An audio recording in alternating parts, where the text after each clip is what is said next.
போக்குவரத்து துறை அமைச்சர் சிவசங்கர் செய்தியாளர்களை சந்திக்கிறார். அதனை நேரலையில் பார்க்கலாம் என்பதும் தெரிவிக்கப்பட்டிருக்கிறது.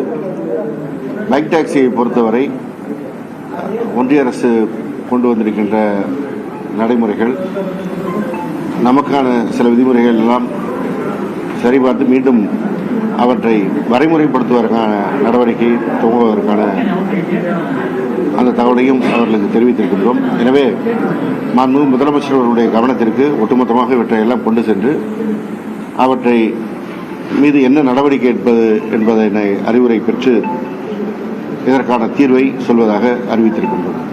எவ்வளவு சார் குறைந்தபட்ச கட்டணம் வேணும்னு கேட்கிறாங்க. நம்ம அரசு தரப்புல எவ்வளவு இல்லை, அவர்கள் ஒவ்வொரு சங்கத்தின் சார்பாக பல்வேறு கோரிக்கைகள் வைத்திருக்கிறார்கள். நாம் அரசு சார்பாக இன்னும் அதை எதுவும் சொல்ல, அவருடைய கோரிக்கைகளை எல்லா ஆட்டோ சங்கங்களுடைய கோரிக்கைகளையும் கன்சல்டேட் பண்ணி அது ஒரு முடிவு எடுக்கப்பட வேண்டும். இல்லை, அரசு நம்ம அக்ரிகேட்டராக இருக்கணும், நம்ம போய் அதை செய்ய முடியாது.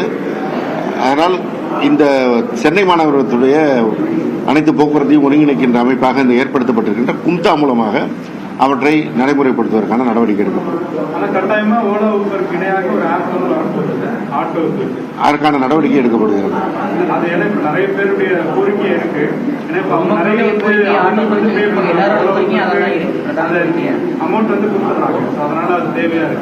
கண்டிப்பாக அந்த தேவையை உணர்ந்த காரணத்தினால்தான் அதற்கான நடவடிக்கை எடுக்கப்பட்டிருக்கிறது.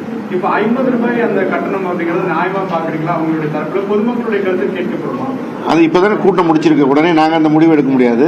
நிதித்துறை மற்ற சட்டத்துறை போன்றவற்றினுடைய ஆலோசனைகள் பெற்று முதல்வருடைய கவனத்தில் கொண்டு சென்று நடவடிக்கை எடுக்கப்படும். அவங்க ஏற்கனவே 12 ஆண்டு காலம் ஆயிடுச்சு. விலைவாசி உயர்வு, டீசல் இதெல்லாம் கன்சிடர் பண்ண வேண்டிய ஒரு சூழல் இருக்குது அப்படின்ற ஒரு பிரதான ஒரு நீங்கள் சொல்கின்ற அதே காரணங்களை தான் அவர்களும் முன்வைத்திருக்கின்றார்கள்.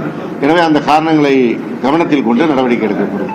கடந்த கால ஆட்சியாளர்கள் இதுல தவறிட்டாங்க, குறிப்பா அந்த நிர்ணயம் செய்யறத தவறிட்டாங்க அப்படின்றத கட்டண நிர்ணயம் செய்தாங்க. ஆனால் இந்த மீட்டர் பொருத்துவதில் ஏற்கனவே இது தாமதமாகி போனதுனால தான் இவ்வளவு பிரச்சனை வந்திருந்தது.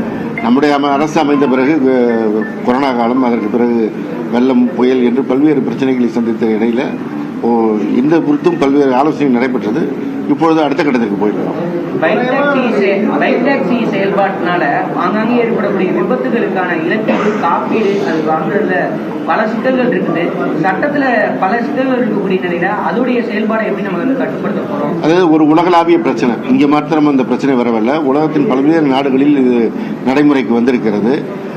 நம்முடைய நாட்டிற்கு தகுந்தாற்போல், இங்க இருக்கிற சூழலுக்கு தகுந்தாற்போல் மாறி வரும் தொழில்நுட்பத்திற்கு ஏற்பட்ட வகையில் இதில் என்ன வரைமுறைப்படுத்த முடியும் என்பது குறித்து ஆய்வு நடக்கிறது. விரைவில் அதற்கான ஒரு முடிவு எட்டப்படும்.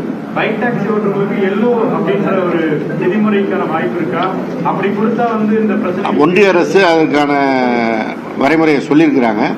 அது குறித்து சட்டத்துறையோடு ஆலோசனை செய்து நடவடிக்கை எடுக்கப்படும். எல்லோ போர்டோட அவங்க ஓட்டுறாங்க. அது எவ்வளவு நல்ல நடைமுறை வருது? நீங்க விரும்புகிற காலத்திற்குள் செய்வதற்கான நடவடிக்கை எடுக்கும்.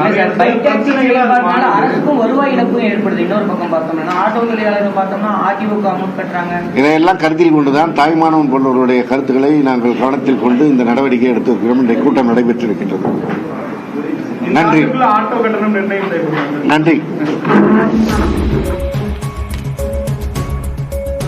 ஆட்டோ கட்டணம் தொடர்பாக ஆலோசனை நடத்திய பிறகு செய்தியாளர்கள் சந்திப்பை நடத்திய அமைச்சர் சிவசங்கர் ஆட்டோ ஓட்டுநர் சங்கங்களுடைய கோரிக்கைகள் பரிசீலிக்கப்படும் என்று தெரிவித்திருக்கிறார்.